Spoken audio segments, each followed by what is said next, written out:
உங்க குழந்தை ஒரு பொருளையே திரும்ப திரும்ப தொடுறாங்களா? அது ஏன்? வாங்க பார்க்கலாம். நிறைய பேரண்ட்ஸ் இதை கவனிச்சிருப்பீங்க.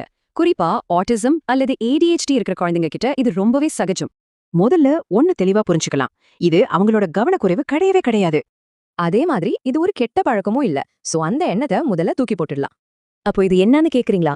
இது அவங்களோட ஒரு முக்கியமான சென்சரி நீட், அதாவது உணர்ச்சி தேவை. சில குழந்தைங்களோட மூளைக்கு இந்த தொடுமுணர்வு சரியா போய் சேராது. அது சரியா ரெஜிஸ்டர் ஆகாது.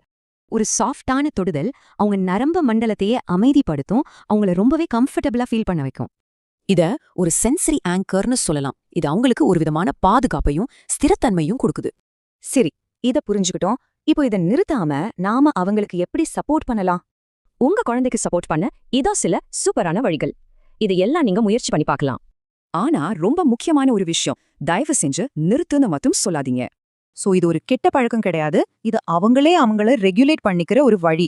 அவங்கள திருத்த நினைக்கிறத விட்டுட்டு அவங்களோட கனெக்ட் பண்ண இது ஒரு வாய்ப்பா நாம ஏன் பார்க்க கூடாது?